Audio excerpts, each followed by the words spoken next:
Hello and welcome to the Galvanized Living video series. At Galvanized Living, we seek to promote optimal health through practical advice and instructions. For more information, go to galvanizedliving.blogspot.com or galvanizedliving.ichooseoptimalhealth.com. Hello and welcome to another one of the video series. A question was asked by one of my clients what my recommendation is in preparing the Medifast vegetable chili. It's the sort of thing that if it isn't done correctly, the consistency can be a little strange. So here's what I do, and I think it works quite well. Medifast's vegetable chili is one of the selections from the Hearty Choices menu. Again, as is typical, the instructions are intended to be easy to follow. However, if you're new to the program, they can be a bit daunting at first. Furthermore, I have a few recommended alterations to these instructions. The directions say to add 1/2 cup of water. I actually recommend adding between 1/2 and 2/3 cups. This gives it a better overall consistency in my opinion. I cook it a tad bit longer and let it stand for a bit longer too. This gives the protein in the beans a nice soft consistency, as well as it thickens up the sauce better. Let's get started.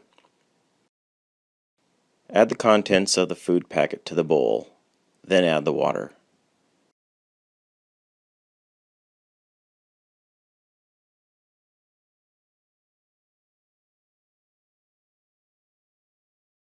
As usual, for all of the powdered foods from Medifast, I strongly recommend using a small whisk to mix it. This gives it a nice even mixture and provides the best possible consistency. Also, as usual, be sure to use a bowl that is deep enough to handle how much the food bubbles up during the cooking. Here the instructions say to cook it for 2.5 minutes. Here is what the chili looks like after 2.5 minutes of cooking. Here you want to give it a good stir with your whisk before heating it a second time.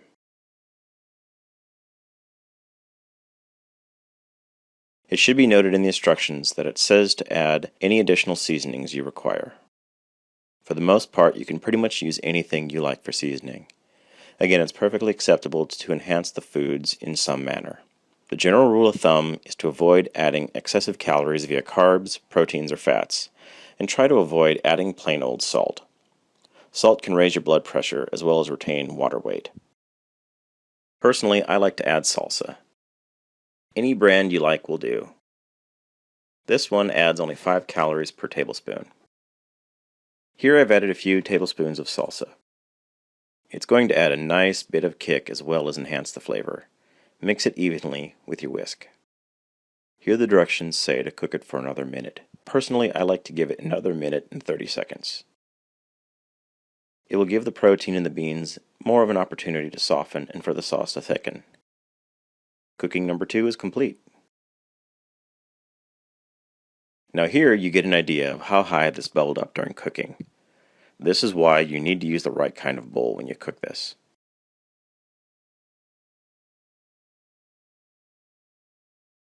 Stir the chili again to make sure it's mixed evenly. Here it is critical that I state how important it is to let the chili stand for a few minutes. If you try to eat it right now, you'll get a weird consistency. As one client of mine described it, she said it felt like eating dirt. Let it stand for 5 minutes minimum from this point before eating. Here we have the finished product. It has stood for 5 minutes. The protein in the beans are nice and soft and the sauce is thick. The salsa has richly enhanced the flavor too. It's good to eat from here.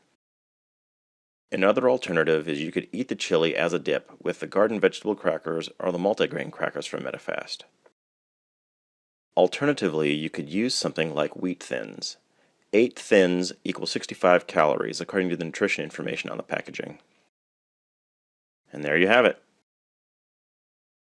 If you have any questions, feel free to ask away.